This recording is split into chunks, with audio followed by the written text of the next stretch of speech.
சேனலை சப்ஸ்கிரைப் செய்யாதவங்க சேனலை சப்ஸ்கிரைப் செஞ்சுக்கிட்டு செய்திகளை தெரிந்து கொள்ளும்படி அன்புடன் கேட்டுக்கொள்கிறேன். வணக்கம். இன்றைய முக்கிய செய்திகள். இன்று காலை கொடைக்கானல் நட்சத்திர ஏரி சுற்றுச்சாலையில் மு.க. ஸ்டாலின் நடைபயிற்சி மேற்கொண்டார். அப்போது அங்கிருந்த சுற்றுலா பயணிகள், இளைஞர்கள் மற்றும் குழந்தைகள் முதலமைச்சரை சூழ்ந்து கொண்டு ஆர்வத்துடன் செல்ஃபி மற்றும் புகைப்படங்களை எடுத்துக்கொண்டனர். நடைபயிற்சியின் போது ஏரியில் தூய்மை பணியில் ஈடுபட்டிருந்த தொழிலாளர்களை அழைத்து முதலமைச்சர் பேசியுள்ளார். அவர்களின் பணி நேரம், சம்பளம் மற்றும் வேலை குறித்த விவரங்களை கேட்டறிந்ததோடு அவர்களுடன் இணைந்து புகைப்படமும் எடுத்துக்கொண்டார். திருச்சி பெரிய செட்டித்தேர் பகுதியில் மகாராஷ்டிரா மாநிலத்தை சேர்ந்த உதய் என்பவர் பாலாஜி டெஸ்டிங் என்ற பெயரில் தங்க நகைகளை பரிசோதித்து உருக்கி அதனை மீண்டும் ஆபரணங்களாக செய்து விற்பனை செய்யும் கடை நடத்தி வந்துள்ளார். இந்நிலையில் நகை வியாபாரியை தாக்கி 1 கிலோ தங்கம் கொள்ளையடிக்கப்பட்டுள்ளது. வட மாநிலத்தவர்கள் கைவரிசையா என்று போலீசார் விசாரணை மேற்கொண்டு வருகின்றனர். மேலும் கொள்ளையர்கள் 4 பேரும் இந்தியில் பேசியதாக நிதின் தெரிவித்துள்ளார். இதையடுத்து கொள்ளை கும்பல் வட மாநிலத்தை சேர்ந்தவர்களாக இருக்கலாம் என்று போலீசார் சந்தேகப்படுகின்றனர். இந்த சம்பவம் தொடர்பாக 2 தனிப்படை அமைத்துள்ள போலீசார் கொள்ளையர்களை பிடிக்க தீவிரம் காட்டி வருகின்றனர்.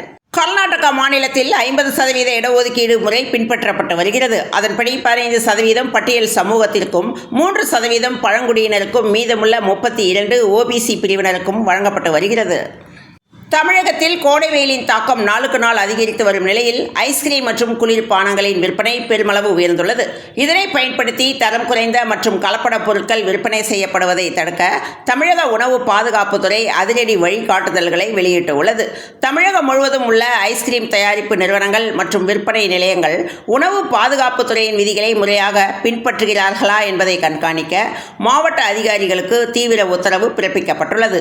தரம் குறைந்த பொருட்களை விற்பனை செய்பவர்கள் மீது கடும் நடவடிக்கை எடுக்க இந்த உத்தரவு வழிவகை செய்கிறது. தனி நபர்கள் தங்கள் சொந்த பயன்பாட்டிற்காக 4.5 லிட்டர் வரை மதுபானம் வைத்திருக்க தமிழக அரசு அனுமதி அளித்துள்ள நிலையில் அதற்கும் குறைவாக மது வைத்திருந்தவர் மீது பதியப்பட்ட வழக்கை சென்னை உயர்நீதிமன்றம் ரத்து செய்து உத்தரவிட்டுள்ளது.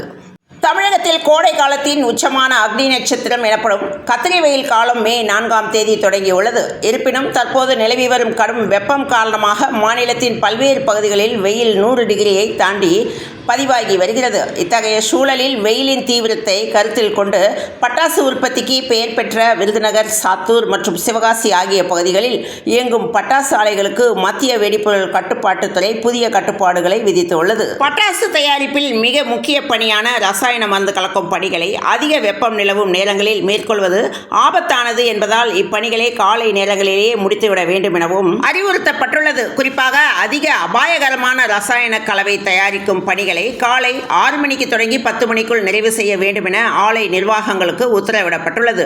தொழிலாளர்களின் பாதுகாப்பை உறுதி செய்யும் நோக்கில் பகல் 11 மணி முதல் மதியம் 3 மணி வரையிலான உச்சக்கட்ட வெப்பம் நிலவும் நேரத்தில் எக்காரணம் கொண்டும் பணியாளர்களை பட்டாசு தயாரிப்பு பணிகளில் ஈடுபடுத்தக்கூடாது என தடை விதிக்கப்பட்டுள்ளது. மேலும் பட்டாசு ஆலைகளில் பாதுகாப்பு விதிமுறைகளை முறையாக பின்பற்றுவதுடன் மொத்தமாக பட்டாசு வாங்குபவர்களின் விவரங்கள் மற்றும் அடையாள அட்டையை பெற வேண்டும் என்றும் தெரிவித்துள்ளது. இன்றைய அரசியல் சூழலில் அதிகாரமும் ஆடம்பரமும் பிரிக்க முடியாத ஒன்றாக மாறிவிட்ட நிலையில் எளிமைக்கும் நேர்மைக்கும் இலக்கணமாக வாழ்ந்த தியாகசீலர் கக்கன் அவர்களின் பிறந்த நாள் இன்று சமூக வலைதளங்களில் வைரலாகி வருகிறது. 10 ஆண்டுகள் அமைச்சராக இருந்தும் தனது துணிகளை தானே துவைப்பது முதல் ரயில் நிலைய நடைமேடையில் சாமானியனாக ஒருங்கியது வரை அவர் படைத்த எளிமை வரலாறு இன்றைய தலைமுறை அரசியல்வாதிகளுக்கு ஒரு மிகப்பெரிய பாடமாக அமைந்துள்ளது. ஒரு நள்ளிரவில் திருச்சி ரயில் நிலையத்தில் தன்னை தட்டி எழுப்பிய போலீசாரிடம் அவர் காட்டிய பணிவு காண்போரை நெகிழ செய்கிறது. மதுரை மாட்டுத்தாவணி காய்கறி மார்க்கெட்டில் தக்காளி உள்ளிட்ட அத்தியாவசிய காய்கறிகளின் வரத்து குறைந்துள்ளதால் அவற்றின் விலை கிடுகிடவென உயர்ந்து வருகிறது. மதுரை மற்றும் அதன் சுற்றுவட்டார பகுதிகளில் நிலவும் கடும் வெயில் காரணமாக தக்காளி விளைச்சல் கடுமையாக பாதிக்கப்பட்டுள்ளது. தமிழக கடற்கரைகளில் முட்டையிடும் ஆலிவ் ரிட்ரீல் ஆமைகளின் நடமாட்டத்தை கண்காணிக்க தமிழக வனத்துறை தொடர்ந்து செயற்கைக்கோள் கருவிகளை பொருத்தி ஆய்வு செய்து வருகிறது. இந்த வரலாற்று சிறப்புமிக்க திட்டத்தின் மூலம் சேகரிக்கப்பட்ட தரவுகளை ஆய்வு செய்தபோது இலங்கைக்கு அருகில் உள்ள ஒரு பிரம்மாண்டமான கடல் சொர்க்கம் இருப்பது கண்டறியப்பட்டுள்ளது. உலகெங்கிலும் உள்ள விஞ்ஞானிகளை வியப்பில் ஆழ்த்தியுள்ள இந்த முக்கியமான தகவல்களை தமிழக அரசின் கூடுதல் தலைமை செயலாளர் சுப்ரியா சாஹூ தனது சமூக வலைதள பக்கத்தில் பகிர்ந்துள்ளார். இந்தியாவின் இயற்கை வளங்களை பாதுகாப்பதில் உள்ளூர் மக்களின் பங்களிப்பை உறுதிப்படுத்தும் நோக்கில் மத்திய சுற்றுச்சூழல் அமைச்சகம் மற்றும் தேசிய பல்லுயிர் ஆணையம் இணைந்து ஒரு வரலாற்று சிறப்புமிக்க 5 ஆண்டு திட்டத்தை தொடங்கியுள்ளன. பெங்களூரு கண்டோன்மெண்ட் மற்றும் ஒயிட்ஃபீல்ட் ரயில் நிலையங்களில் நடைபெற்று வரும் யார்டு மறுசீரமைப்பு பணிகள் காரணமாக சென்னை மற்றும் பெங்களூரு இடையேயான ரயில் போக்குவரத்து ஜூலை 7ஆம் தேதி வரை பாதிக்கப்பட உள்ளதாக தெரிவிக்கப்பட்டுள்ளது. சட்டமன்ற தேர்தலில் வாக்களிப்பதற்காக சொந்த ஊர்களுக்கு சென்று மக்கள் மீண்டும் சென்னைக்கு திரும்ப தொடங்கியுள்ளதால் தாம்பரம் மாநகர காவல் எல்லைக்குட்பட்ட பகுதிகளில் வாகன நெரிசல் அதிகரிக்கக்கூடும் என கணிக்கப்பட்டுள்ளது. இதனை சீர் செய்யும் வகையில் ஏப்ரல் 26 மற்றும் 27 ஆகிய தேதிகளில் கனரக வாகனங்களுக்கு போக்குவரத்து மாற்றங்களை செய்து தாம்பரம் மாநகர காவல்துறை அதிரடி உத்தரவிட்டுள்ளது. பாமக தலைவர் அன்புமணி தரப்பினரால் எனக்கும் என் குடும்பத்தினருக்கும் ஆபத்து ஏற்பட்டுள்ளதால் காவல்துறை பாதுகாப்பு அளிக்க வேண்டும் என பாமக நிறுவனர் டாக்டர் ராமதாஸின் உதவியாளர் சுவாமிநாதன் டிஜிபியிடம் மீண்டும் புகார் கொடுத்துள்ளது பரபரப்பை ஏற்படுத்தியுள்ளது. டி. ஈஸ்வரன் சென்னையிலிருந்து அனுப்பிய இமெயில் கடிதம் குறித்து பொது வாழ்க்கையில் ஒழுக்கம் அவசியம், என் 50 ஆண்டு அரசியல் வாழ்க்கையில் ₹1 லஞ்சம் வாங்கியதாக நிரூபித்து காட்டினால் இங்கேயே நெருப்பில் குதித்து விடுகிறேன் என்று நீர்வளத்துறை அமைச்சர் துரைமுருகன் பேசியுள்ளார். சிவகங்கை மாவட்டம் சிங்கனம்புரி அருகே உள்ள ஒரு கிராமத்தை சேர்ந்த விறகு வெட்டும் தொழிலாளர் சந்திரன், வயது 49. இவருக்கு திருமணமாகி ஒரு மகன் மற்றும் ஒரு மகள் உள்ள நிலையில் ஒரு சாதாரண குடும்பஸ்தனாக வலம் வந்த இவர் கடந்த 2023ஆம் ஆண்டிலிருந்து தனது வக்கிர முகத்தை காட்டியுள்ளார். அந்த பகுதியில் உள்ள 12 வயதுக்குட்பட்ட சிறுமிகளுக்கு வீடியோ கேம்களை காட்டியும் தின்பண்டங்கள் வாங்கி கொடுத்தும் செலவுக்கு ₹20 பணம் கொடுத்தும் ஆசை காட்டியுள்ளார். இப்படி ஆசை வார்த்தை கூறி 5 சிறுமிகளை தொடர்ந்து பாலியல் வன்கொடுமை செய்துள்ளார்.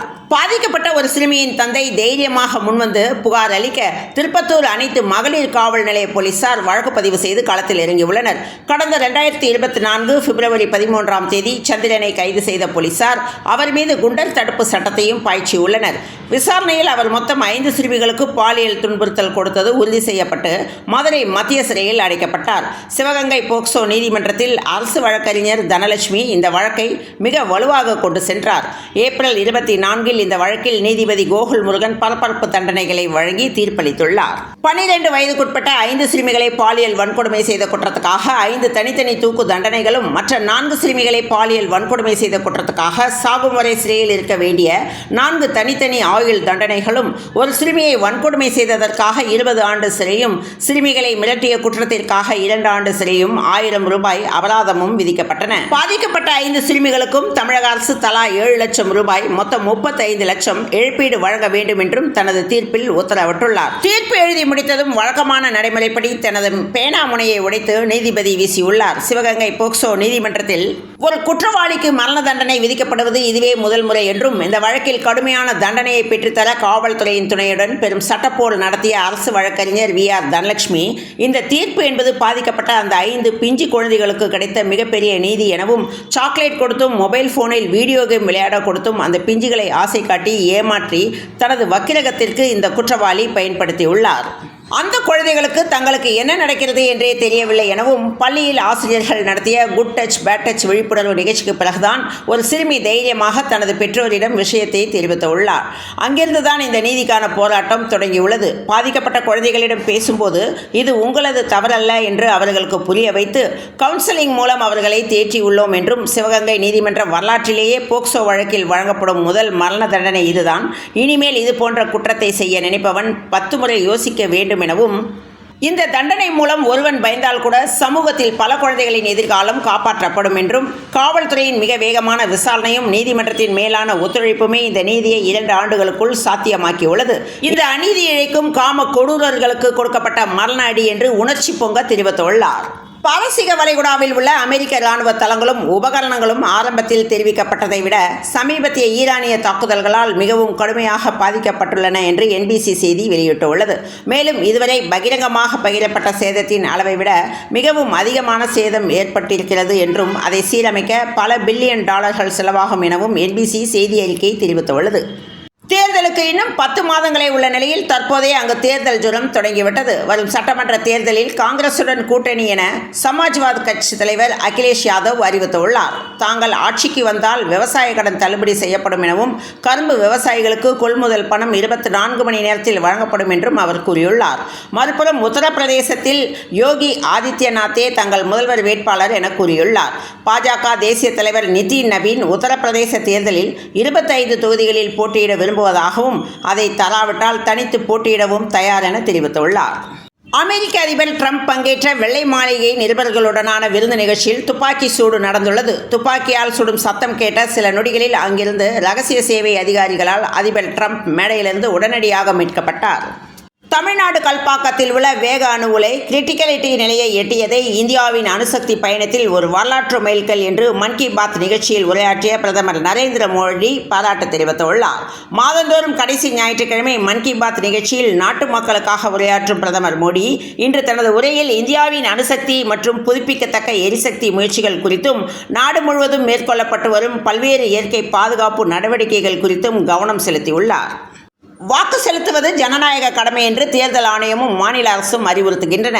ஆனால் நடந்து முடிந்திருக்கும் தமிழ்நாடு சட்டமன்ற தேர்தலில் வாக்கு செலுத்த மக்கள் ஊருக்கு செல்ல முடியாத வகையில் ஏற்பட்ட போக்குவரத்து குளறுபடிகள் மக்களை கொந்தளிக்க வைத்துள்ளன. தேர்தல் நாளன்று வாக்களிப்பதற்காக பொது விடுமுறை அறிவிக்கப்பட்டு இருந்தது.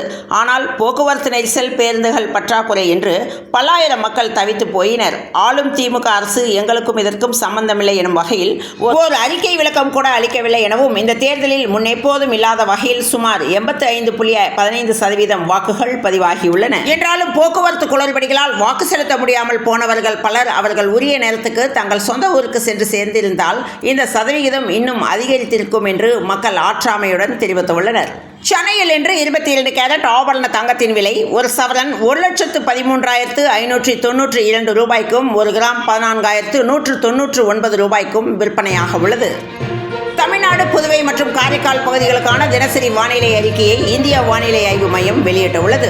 தமிழ்நாட்டில் அதிகபட்சமாக வேலூரில் 40.2 செல்சியஸ் வெயில் பதிவாகியுள்ளதாக வானிலை ஆய்வு மையம் தகவல் தெரிவித்துள்ளது.